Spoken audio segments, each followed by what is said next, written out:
ladies and gentlemen of the 118 scale, 3.75 inch, 4-inch modern action figure community. I'm back again with another video. And in this video, we're going to be discussing none other than the Leaky Suit Brigade, aka the Toxo-Vipers. Aside from the cool uniforms, being a Toxo-Viper was not a really good gig. This is not something you wanted to do. Cobra, these guys don't want to be involved in this. However, they become involved in this faction by doing things that gets them in trouble. In other words, doing stuff like being insubordinate, being bad co-workers, not being good at their job. All these type of things can cause them to become punished. And punishment in the Cobra ranks is to be sent into the Toxo-Viper ranks. So in about 1988, the Toxo-Vipers were released as a carded action figure, and they did not look like the Toxo-Vipers you see before you. The Toxo-Vipers of 1988 were redone in 1991 to look more like the figures that you see before you. And that was a very controversial era due to a lot of the action figures went to a more of a neon color.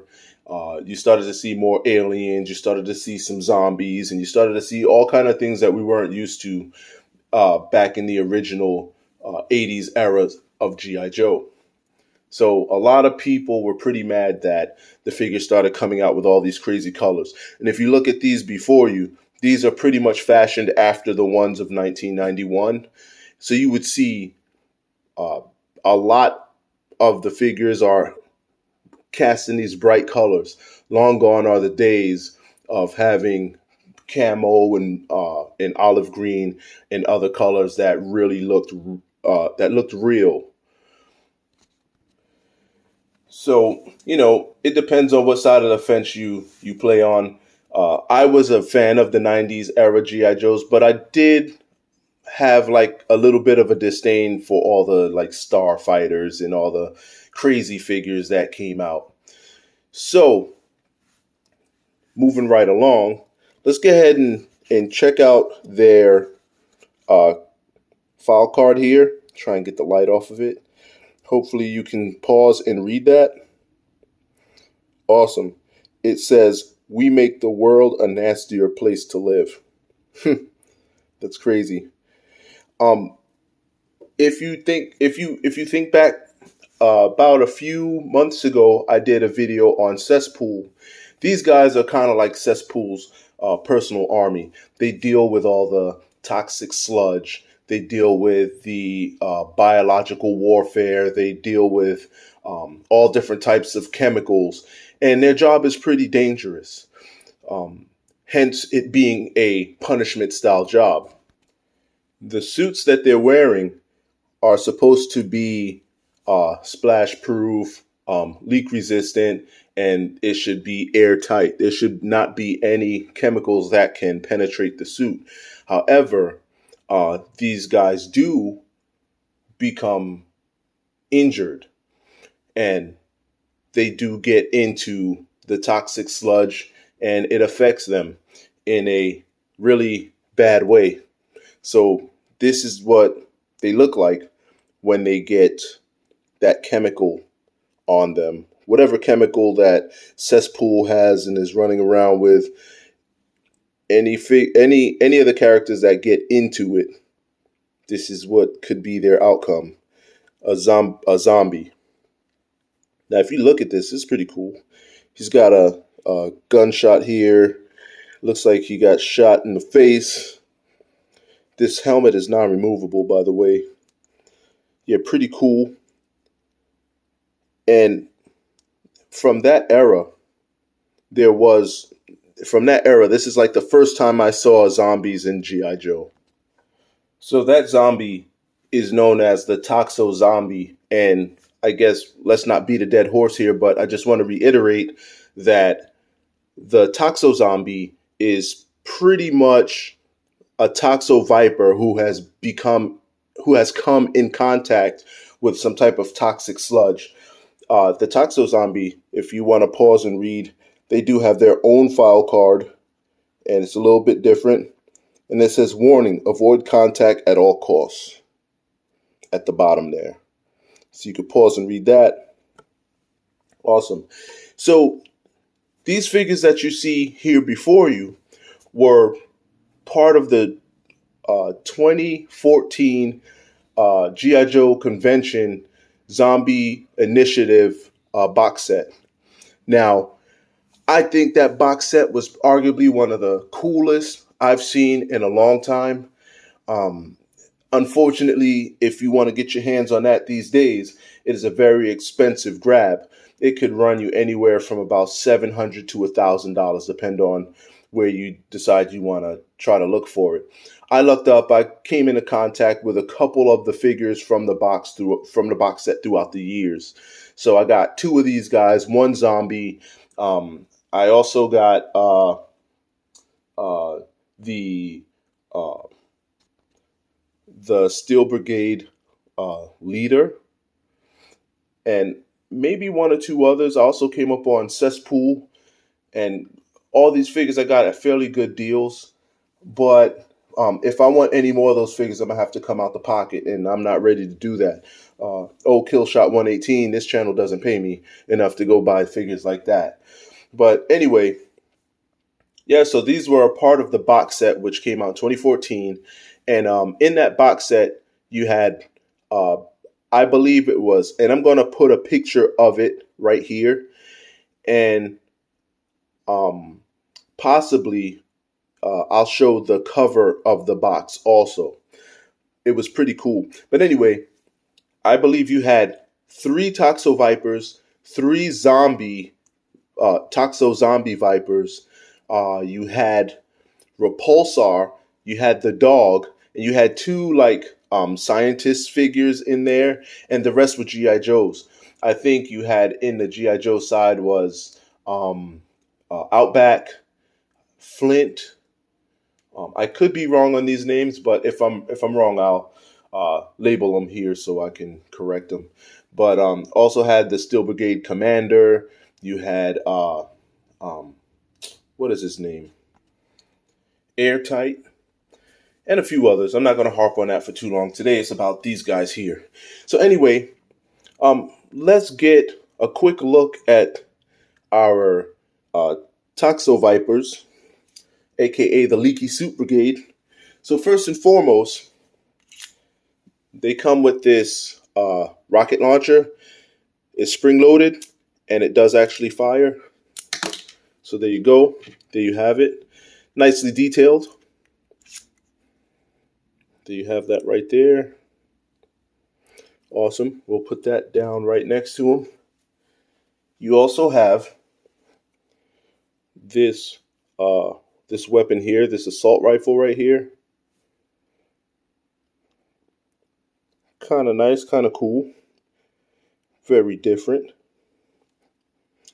I'm not sure if this is a real world weapon. It's detailed like it could be though, so I don't know. I'm not sure. We'll put that right there. Also, he has a small sidearm, and that's it right there. See if I can.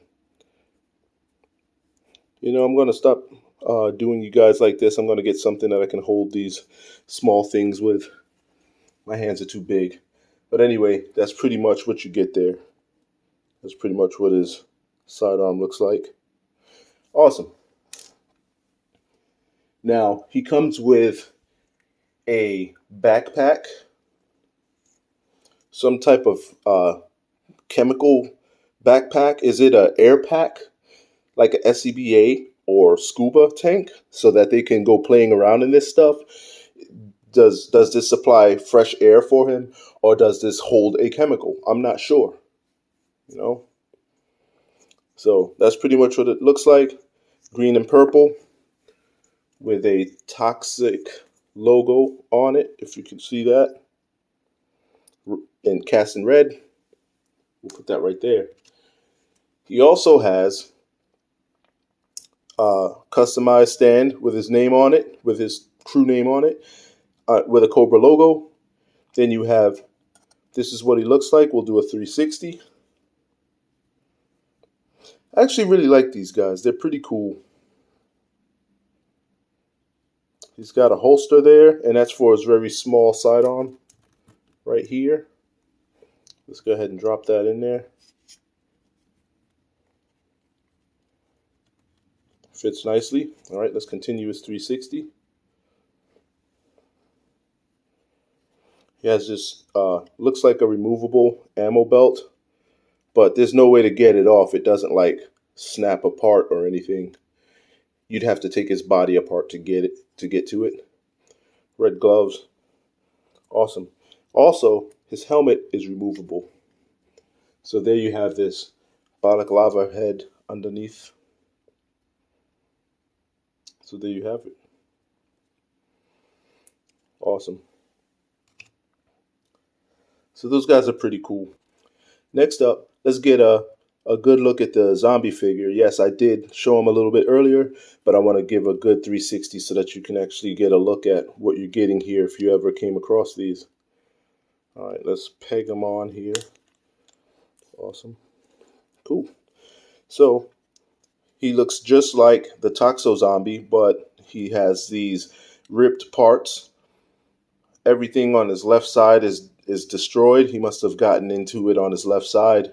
And you see he has what we've come to know as zombie parts for the G.I. Joe modern action figures. A lot of the zombies have these same parts. Also, you have this head where it's a shattered, busted helmet with the zombie's face protruding. And this helmet is non-removable. Unlike the other two back there, you can remove their helmets. This helmet you cannot remove. Also, take note that there is these little antennas up here.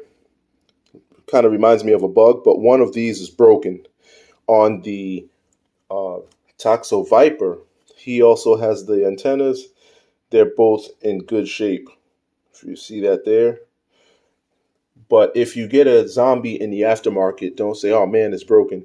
This is how they are cast, with that broken antenna. Looks like he got shot in the face. There's definitely a bullet hole in his eye protection there. And let's get a 360.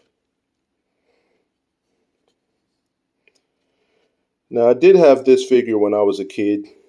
Not this particular figure, but the 1991 version. I did not have a version of the Toxo-Viper from the 90s. I only had the Zombie Viper. I thought it was pretty cool. They also change color when you wet them. I don't think these change colors when you wet them. I'm not going to try. I try to keep these figures pristine. I don't really do too much to them. But yeah, when you hit them with water, you would see like a neon blue or orange or some kind of what would simplify. Sorry, that's not the word. Which would signify that they got some kind of splash on them, and now they have the chemical on them. It was pretty cool. It was a pretty cool gimmick. But again, that was a very controversial time for G.I. Joe. So anyway, if I had to rate these figures, I would give them a B+ all the way around. These two guys are a B+. This guy's more of a B. I'm not really a fan. I like them, but I'm not truly a fan like I am of these. So these guys are B+. This guy's probably going to be a B. But with that being said, I think I'm going to end this video right here. Thank you for watching. You have any questions, feel free to put them down below. I'll get to them at my earliest convenience. And with that being said, I'm out. Peace. Hope you guys are enjoying your holiday season so far. I'll see you on the next one. Later.